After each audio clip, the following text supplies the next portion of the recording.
تو یحییٰ کو کہا کہ میں نے آج نکسن نے یحییٰ کو کہا کہ میں نے آج جنرل اب تم سے ایک ریکویسٹ کرنی ہے، تمہارا دوست ہے چین، ہمارے ساتھ صلح کرا دو، کیونکہ ہمیں اب یہ یقین ہو گیا ہے کہ چائنا کے بغیر اس خطے کے علاوہ دنیا بھر میں کوئی بیلنس سٹیبلٹی نہیں ریسٹور ہو سکتی۔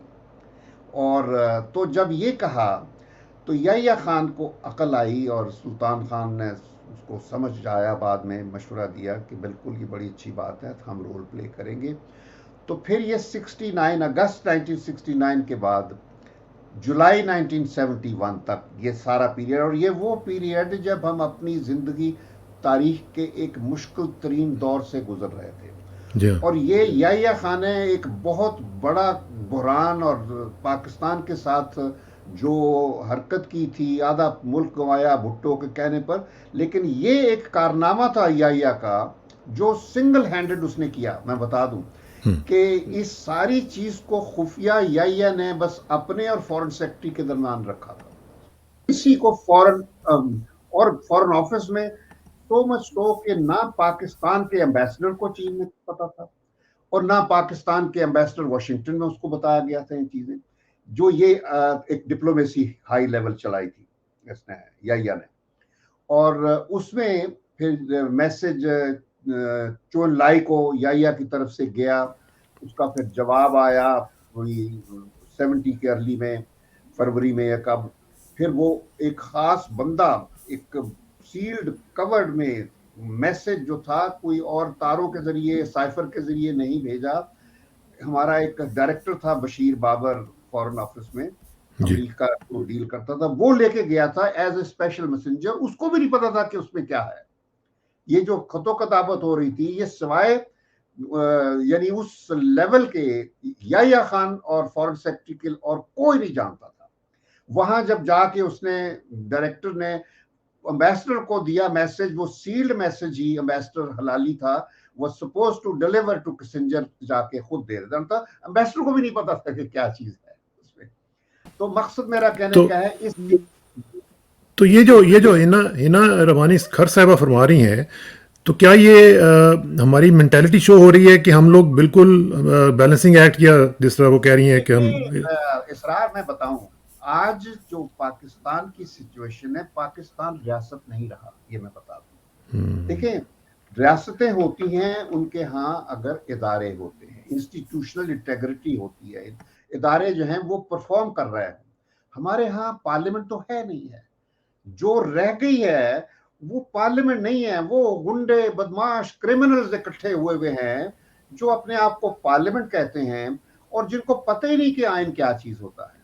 انہوں نے اس آئین کو جو کہ بھٹو نے بنایا تھا 73 میں، اس آئین کو بھی ایک تھوڑا سا بہت خاکہ تھا ایک کانسٹیٹیوشنلزم کا، وہ دفن کر دیا تھا اگلے دن جب 50ویں اس کی اینیورسری جی پہ وہ جو کہتے ہیں نا سنگ بنیاد رکھا تھا، اس کو دفن کرنے کا یادگار آئین بنائی گئی ہے، اس کو یادگار کہا ہے، اس کا ٹائٹل رکھا ہوا یادگار آئین پاکستان۔ یعنی ان کو یہ بھی نہیں پتا کہ یادگاریں جو رکھی جاتی ہیں وہ مرے ہوئے لوگوں کی، ان کے لیے تو بھٹو کو انہوں نے زندہ رکھا ہوا ہے اپنے مفادات کی خاطر، تو وہ آئین کو بھی اسی طریقے سے استعمال کر رہے ہیں۔ یہ ہے ان کی کوالٹی۔ جو آپ ہنا ربانی خر کی بات ہے، یہ کون ہے ہنا ربانی خر؟